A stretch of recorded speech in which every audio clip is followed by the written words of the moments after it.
കൃഷിയുടെ കാഴ്ചയുടെ പുതിയൊരു എപ്പിസോഡിലേക്ക് സ്വാഗതം.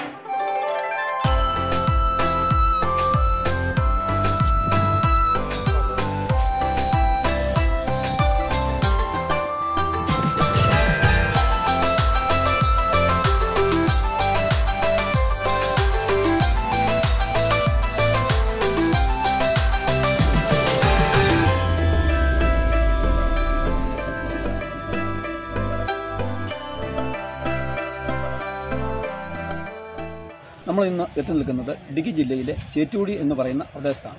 അപ്പം ചേറ്റൂടി എന്ന് പറയുന്ന ഈ പ്രദേശത്ത് നെൽവയലുകളുടെ ധാരാളമായിട്ട് നെൽവയലുകളുള്ള ഒരു സ്ഥലമായിരുന്നു. പക്ഷേ ഇപ്പോൾ വളരെ അപൂർവമായിട്ട് മാത്രമേ ഇവിടെ നെൽകൃഷി ചെയ്യുന്നുള്ളൂ. അപ്പോൾ അങ്ങനെ നെൽകൃഷി ചെയ്യുന്ന ഒരു കർഷകനെയാണ് നമ്മൾ പരിചയപ്പെടുത്തുന്നത്. അപ്പോൾ ഇടുക്കിയിലെ സംബന്ധിച്ച് ആയിരക്കണക്കിന് ഏക്കർ സ്ഥലത്ത് നെൽകൃഷിയുണ്ട്. കുണ്ടമേട് പഞ്ചായത്തിൽ പല പ്രദേശങ്ങളിലും നെൽകൃഷി ഉണ്ടായിരുന്നു. ഇതെല്ലാം വളരെ നിന്നുപോകും.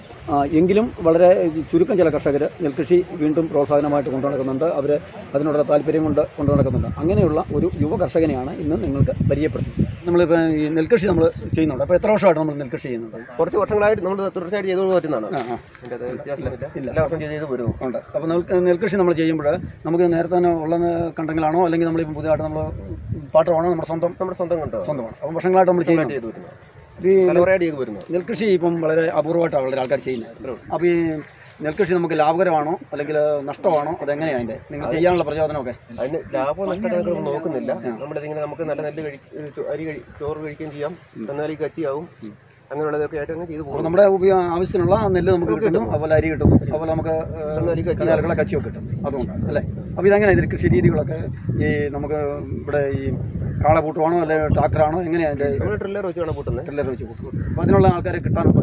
ട്രില്ലർ ഉണ്ട്, പാടാണ്, ഇറക്കിക്കൊണ്ടാണ് പാടാണ്, പണിക്കാരെ കൂട്ടാനുള്ള ആളില്ല, എല്ലാം വലിയ പാടായിട്ടാണ് വരുന്നത്. അതുകൊണ്ട് മുതലാവില്ല. ഇപ്പോൾ ഇതിൻ്റെ നടിയിലൊക്കെ എങ്ങനെയാണ്? തൊഴിലാളികളുണ്ടോ അല്ലെങ്കിൽ നമ്മുടെ തമിഴ്നാട്ടിൽ നിന്ന് കൊണ്ടുവരുവാണോ? എന്താ ചെയ്യുന്നത്? തമിഴ്നാട്ടിലെ ആൾക്കാരെ ആശ്രയിച്ച് നമ്മൾ നെൽകൃഷി നടക്കും, നടിയിൽ നടക്കും. അപ്പോൾ അതിനുള്ള നമുക്ക് ആവശ്യത്തിനുള്ള ആൾക്കാരെ കിട്ടുമോ? സമയത്ത് കിട്ടില്ല, അവരുടെ സമയം അനുസരിച്ച് നമുക്ക് ചെയ്യാത്തേ ഉള്ളൂ. നമ്മൾ ഏറെക്കുറെ പറഞ്ഞ എവിടെയും നട്ട് വരുന്നതനുസരിച്ച് കയറി വരുമ്പോൾ ചെയ്തു തരും. അത്രേ ഉള്ളൂ. അപ്പോൾ നമുക്ക് ശരിക്കും പറഞ്ഞാൽ നെൽകൃഷി നമ്മുടെ ഹൈറേഞ്ചിൽ നിന്ന് അല്ലെങ്കിൽ കേരളത്തിൽ നിന്ന് നിന്ന് പോകാനുള്ള കാരണം നമ്മുടെ തൊഴിലാളി ക്ഷാമമാണ് മെയിനായിട്ടുള്ള കാരണം. അപ്പോൾ അതിൻ്റെ വിളവെടുപ്പ് അല്ലെങ്കിൽ അതിൻ്റെ കൊയ്ത്ത്, അതുപോലെ തന്നെ അതിൻ്റെ നടീൽ രീതികളൊക്കെ നമുക്ക് തൊഴിലാളികൾ ക്ഷാമമുള്ളതുകൊണ്ടാണ്. ഇപ്പം കർഷകൻ പറഞ്ഞതുപോലെ നമുക്ക് ആ ഒരു ബുദ്ധിമുട്ട് നമുക്ക് വളരെയധികം നേരിടുന്നുണ്ട്. പിന്നെ ഇതിൻ്റെ പ്രതിസന്ധി എന്നാക്കിയുള്ളത് നെല്ലിൻ്റെ പന്നി ശല്യം ഭയങ്കരമായിട്ട് ശല്യമാണ്. പന്നി ശല്യമുണ്ട്, എലി ശല്യമുണ്ട്. അതിൻ്റെ കൂടെ തന്നെ കാലാവസ്ഥ അതാണ് ഏറ്റവും വലിയ പാടായിട്ട് വരുന്നത്. കാലാവസ്ഥയുടെ വ്യതിയാനം അല്ലേ? ഈ പ്രാവശ്യത്തെ നെല്ലാണ് തന്നെ മൊത്തം കറവൽ വീട് കിടക്കുക. ഇത് പതിലാണ് മൊത്തം. ഇത് നമുക്ക് ഏതേനം നെല്ലായത്? ഇത് ത്രിവേണിയാണ്. ത്രിവേണി മേളിൽ നിൽക്കുന്ന പാൽത്തോണി അത് മൊത്തം വീണ് അടിഞ്ഞു കിടക്കുകയാണ്.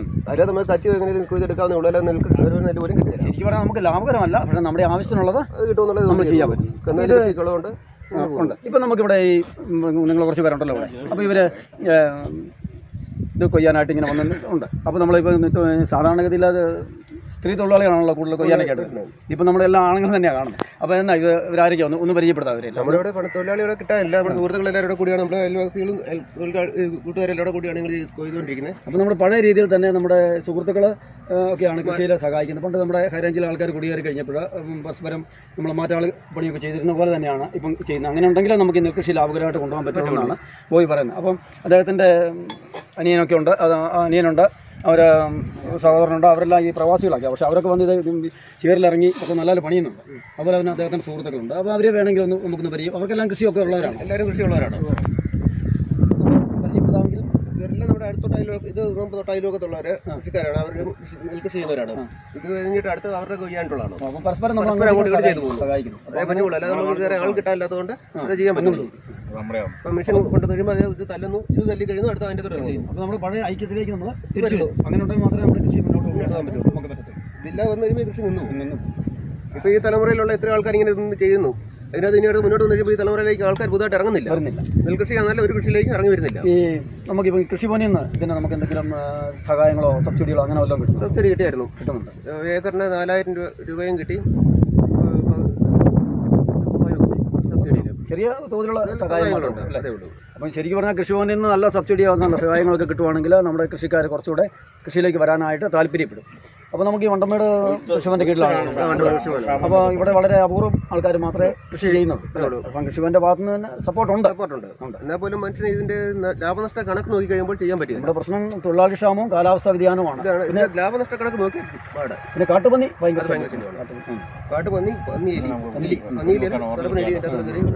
ഇതെന്നു ചോദിച്ചാൽ ഇവിടെയെല്ലാം കുറേ സ്ഥലങ്ങൾ ചുമ്മാ കിടപ്പുണ്ടല്ലോ. അപ്പോൾ ഈ ആൾക്കാർ കൃഷി ചെയ്യാത്തത് കൊണ്ടായിരിക്കും നമുക്ക് ഇതിന് ആക്രമണം കൂടുതൽ വരുന്നത്.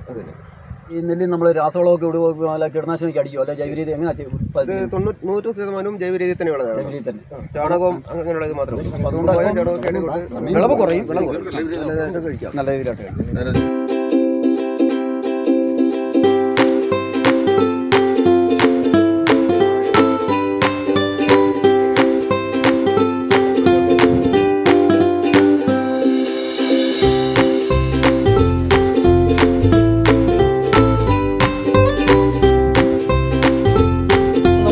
നമ്മുടെ ഈ കൊയ്ത്തിൻ്റെ നമ്മുടെ കൂടെ 2 പ്രവാസികളുണ്ട്.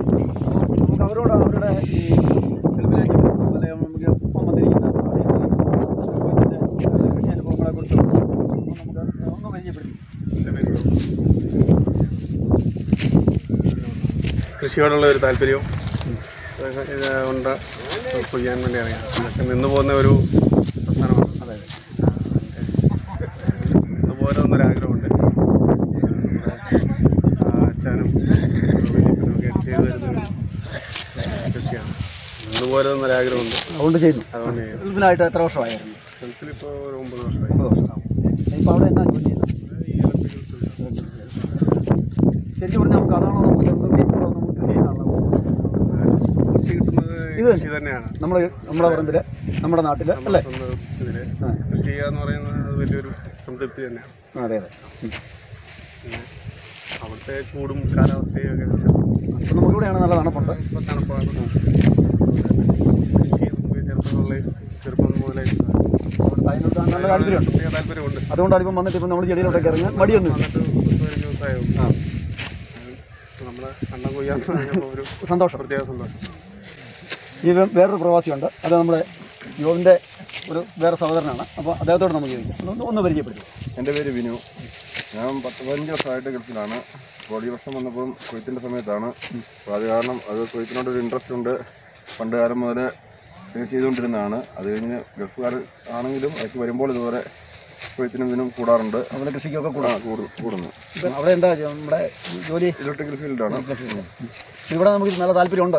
കൃഷിയുടെ താല്പര്യം കൊണ്ടാണ് അത് ചെയ്യുന്നത്. ഇനിയിപ്പം വരും തലമുറകൾക്ക് ഇതൊന്നും കാണാനില്ല. ഇതൊക്കെ വീഡിയോ എടുത്ത് വെക്കുകയാണെങ്കിൽ കാണാൻ പറ്റും, അടുത്ത തലമുറകൾക്ക് കാണാൻ പറ്റും. അത്രയേ ഉള്ളൂ. ഇപ്പോൾ എല്ലായിടത്തും ഈ ഭാഗത്തെല്ലാം നിന്ന് പോയി ആയിരക്കണക്കിനൊക്കെ വെറുതെ കിടക്കുന്നു. അതിനകത്ത് ഏകദേശം കുറച്ച് ഏരിയ മാത്രമേ ഉള്ളൂ ഈ വർഷവും കാണുന്ന ഈ കൊയ്ത്ത് നെൽകൃഷി ഉള്ളൂ. വളരെ അപൂർവമായി. ഇത് വളരെ നഷ്ടമാണ്, എങ്കിലും ചെയ്തു പോകുന്നു എന്ന് മാത്രം. നമ്മുടെ സ്വന്തം ആവശ്യത്തിന് ഉപയോഗിക്കുന്നു, കച്ചിക്കും വേണ്ടി മാത്രം. അല്ലാതെ ലാഭം നോക്കി ചെയ്യാൻ പറ്റത്തില്ല. 4 ഇരട്ടി നഷ്ടമാണ്, എങ്കിലും ചെയ്തു പോകുന്നു എന്ന് മാത്രം. എല്ലാ കർഷകരുടെയും നെൽകർഷകരുടെയും കാര്യമാണ് ബിനു പറഞ്ഞത്. അപ്പോൾ ഈ നെല്ലിനെ പറ്റി പറഞ്ഞാൽ നമ്മുടെ ആയിരക്കണക്കിന് ഏക്കർ കൃഷി ചെയ്ത് 10,000 ടൺ നെല്ല് നമ്മുടെ ഹൈ റേഞ്ചിൽ നിന്ന് ലോ റേഞ്ചിലേക്ക് കൊണ്ടുപോയി നാട്ടിലുള്ള ആൾക്കാരുടെ ഭക്ഷ്യ ആവശ്യങ്ങൾ നിർവഹിച്ചിരുന്നതാണ്. പക്ഷേ ഇപ്പോൾ വളരെ അപൂർവമായിട്ട് ഇവിടെയുള്ള ആൾക്കാരുടെ ആവശ്യത്തിന് പോലും നെല്ല് നമുക്ക് ലഭിക്കുന്നില്ല. പക്ഷേ അത് നമ്മുടെ കാലാവസ്ഥാ വ്യതിയാനവും അതുപോലെ തന്നെ തൊഴിലാളി ക്ഷാമവും അതുപോലെ തന്നെ അങ്ങനെയുള്ള പല പ്രതിസന്ധികൾ കൊണ്ടാണ് അങ്ങനെ സംഭവിച്ചിരിക്കുന്നത്. എങ്കിലും ചില അപൂർവം ചില കൃഷിക്കാർ മാത്രം ഈ നെൽകൃഷിയുടെ മേഖലയിലുണ്ട്. അവർക്ക് നമ്മളെ പ്രോത്സാഹനം നല്ലപോലെ കൊടുക്കേണ്ടതുണ്ട്. അതുപോലെ തന്നെ നമ്മൾ വരും തലമുറകൾക്ക് നെല്ല് എന്താണ്. അപ്പോൾ ഞാൻ എന്നെ പറയുകയാണെങ്കിൽ കുറച്ച് കുട്ടികളുമായിട്ട് ഞാൻ ഒരിക്കലും സംസാരിച്ചപ്പോൾ അവർ പറഞ്ഞു, ഞാൻ നെല്ല് എന്താണെന്ന് ചോദിച്ചു, അവർക്ക് അറിയത്തില്ല എന്ന് പറഞ്ഞു. ഞാൻ അവരോട് ചോദിച്ചു, നിങ്ങൾ ചോറ് കഴിക്കുന്നുണ്ടോ എന്ന് ചോദിച്ചു. അപ്പോൾ ഉണ്ട്, പക്ഷേ ഇതെങ്ങനെ ഉണ്ടാക്കുന്നത് എന്ന് അവർക്ക് അറിയത്തില്ല എന്ന് പറഞ്ഞു. അപ്പോൾ അന്ന് ഞാൻ ഓർത്താണ് നമുക്കൊരു നെൽകൃഷിയെക്കുറിച്ചൊരു വീഡിയോ എടുക്കണമെന്ന് ഞാൻ ഓർത്തായിരുന്നു. പക്ഷേ അത് നടന്നില്ല. പക്ഷേ ഇപ്പോൾ ഈ വീഡിയോ ഒന്ന് കാണിച്ച് ആ കുട്ടികളൊക്കെ ഞാനൊന്ന് പരിചയപ്പെടുന്നുണ്ട്. അതുപോലെ നമ്മുടെ ഈ വീഡിയോ കാണുന്നവർക്കെല്ലാം നെല്ല് എന്താണ്, ഇതിൻ്റെ കഷ്ടപ്പാട് എന്താണ് എന്നുള്ള കാര്യങ്ങളൊക്കെ മനസ്സിലാക്കാനായിട്ട് സാധിക്കും.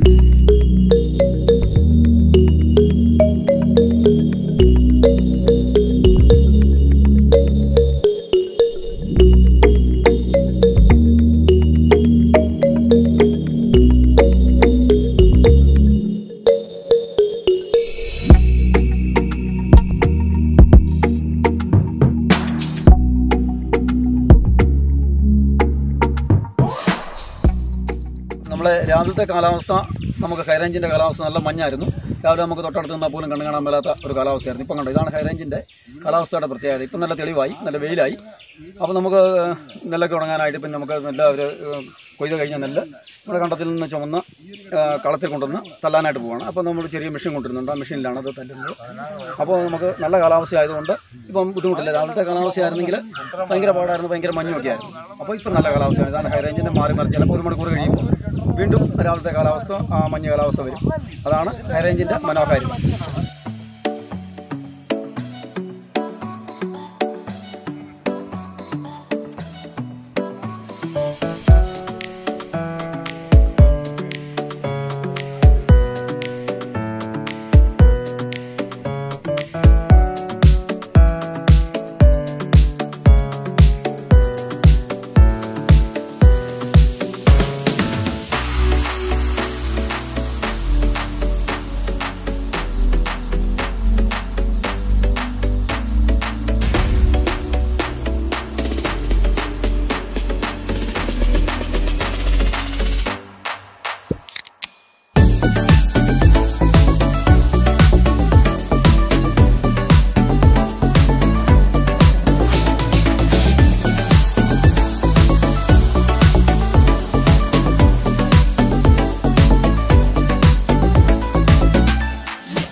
നമ്മുടെ നെല്ലിൻ്റെ കൊയ്ത്ത് കഴിഞ്ഞു, മെതിച്ച് കഴിഞ്ഞു.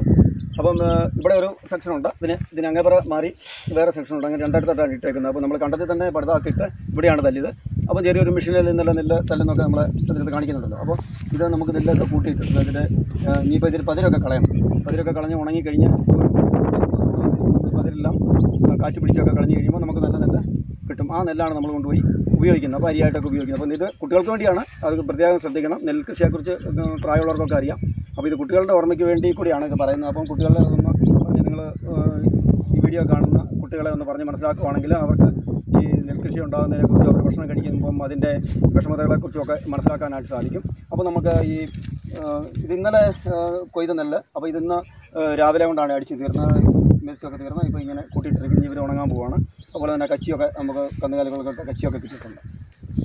അപ്പോൾ നമുക്ക് നമ്മുടെ കർഷകരെല്ലാം ഇവിടെ നിൽപ്പുണ്ട്. അവരുടെ കൊയ്ത്തൊക്കെ കഴിഞ്ഞ് അവരുടെ മുഖത്തുനിന്ന് സന്തോഷം കണ്ടു കഴിഞ്ഞാൽ തന്നെ നമുക്ക് മനസ്സിലാകും. കൃഷി നഷ്ടമാണ് എങ്കിൽ പോലും അവരുടെ സ്വന്തം കണ്ടത്തിലെ നെല്ല് അവർ കൊയ്ത് അവരുടെ ഭക്ഷ്യാവശ്യങ്ങൾക്ക് വേണ്ടി ഉപയോഗിക്കാനായിട്ട് അവരെടുക്കുമ്പോൾ അവരുടെ മുഖത്ത് കാണുന്ന ആ സന്തോഷം, അതാണ് ഒരു കർഷകൻ്റെ അധ്വാനത്തിൻ്റെ ഫലം. അപ്പോൾ നമുക്ക് നമ്മുടെ കർഷകരെ ഇത്രയും സമയം കൃഷിയുടെ കാഴ്ചയുടെ പ്രേക്ഷകർക്ക് വേണ്ടി അവർ ചെലവഴിച്ചു. അതിന് കൃഷിയുടെ കാഴ്ചയുടെ പ്രേക്ഷകർക്ക് വേണ്ടി നന്ദി അറിയിക്കുന്നു.